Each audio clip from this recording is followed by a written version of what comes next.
ब्रह्मांड का रहस्य, the mystery of this sphere.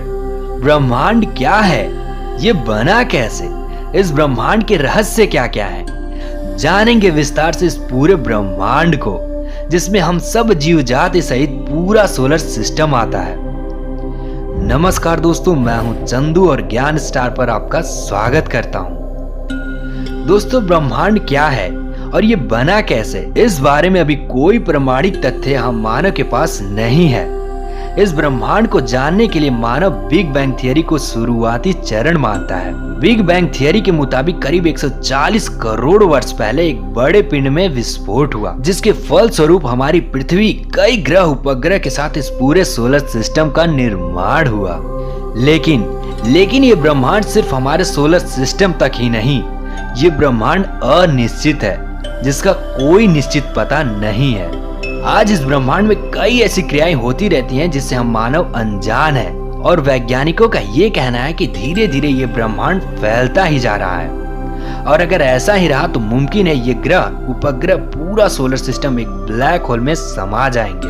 वो बड़ा ब्लैक होल जिसमें कुछ भी दिखाई नहीं देता है, मतलब इस पूरे ब्रह्मांड का विनाश। आज ये ब्रह्मांड जितना हमें दिखाई देता है वो पूरे समुच्चय ब्रह्मांड का सिर्फ 5% हिस्सा है, जिसमें डार्क एनर्जी यानी जिसमें कुछ भी दिखाई नहीं देता वो इस ब्रह्मांड में 68% है। बाकी 27% डार्क मैटर यानी ठीक डार्क एनर्जी जैसा। डार्क मैटर और डार्क एनर्जी न तो हम देख पाते हैं और न ही इसकी जांच कर पाते हैं, क्योंकि हम मानव सभ्यता के लिए ये डार्क एनर्जी और डार्क मैटर को समझना भी संभव नहीं रहा है, क्योंकि डार्क मैटर अणु या परमाणु न होकर एक ऐसे जटिल अनोखे कणों का बना होता है जिसके बारे में हम मानव को नहीं पता। कुल मिलाकर डार्क मैटर ब्रह्मांड को बांधे रखने का कार्य करता है, जबकि डार्क एनर्जी लगातार ब्रह्मांड का विस्तार करती रहती है। अपने इस ब्रह्मांड में ब्लैक होल नाम की एक ऐसी चीज है जो अपने दायरे में आने वाली हर चीज को निगल जाती है। मतलब इस ब्लैक होल में कोई ग्रह या उपग्रह या हमारी पृथ्वी अगर चली जाए तो ये सदैव के लिए गायब हो जाएगी। इस ब्रह्मांड में हमारी पृथ्वी की तरह करीब 5000 ग्रह हैं। जी हाँ, 5000 प्लैनेट्स एज लाइक अर्थ। लेकिन वो कहाँ हैं, किस तथ्य पर उनको पहचाना जाए, अभी तक इस मानव दुनिया के लिए संभव नहीं रहा है। हो सकता है ब्रह्मांड में इन सभी ग्रहों में से कहीं न कहीं पृथ्वी जैसा जीवन हो, और वो जीवन मुमकिन नहीं कि मानव की तरह ही हो। वो जीवन प्राथमिक स्तर का भी हो सकता है, जिसमें यूनिसेलुलर यानी एक कोश के जीवों जैसा ग्रह हो, या फिर हम मानव से कहीं ज्यादा एडवांस।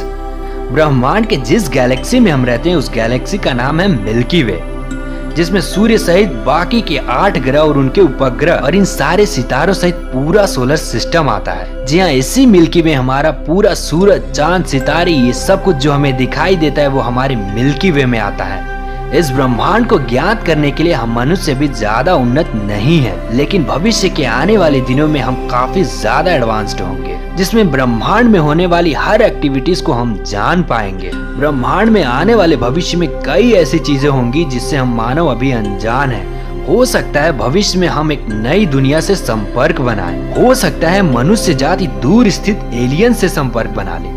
ऐसी कई ऐसी जानकारियां जो आज हम मानव को नहीं पता। मतलब यूं कहें कि आज हमारे पास ऐसी एडवांस टेक्नोलॉजी नहीं है जिससे हम अनिश्चित समुच्चय ब्रह्मांड को समझ पाएं। हम मानव जाति सदैव यही जानना चाहते हैं कि इस धरती पर हम प्राणियों के आने का मकसद क्या है, क्यों आए हैं हम इस पृथ्वी जैसे ग्रह पर, आखिर इस पूरे ब्रह्मांड का सार क्या है। ऐसे बहुत से सारे सवाल हैं जिनका जवाब आज हम मनुष्य के पास संभव नहीं है, पर मुमकिन है हम मानव भविष्य में इन सारे सवालों के जवाब ढूंढ पाएंगे, क्योंकि हम मानव सभ्यता आने वाले भविष्य में काफी ज्यादा एडवांस्ड होने वाले हैं। जानकारी अच्छी लगे तो लाइक करें और चैनल को सब्सक्राइब करें, क्योंकि यहाँ पर आपको हमेशा नई नई ज्ञान की चीजें देखने को मिलेंगी। धन्यवाद।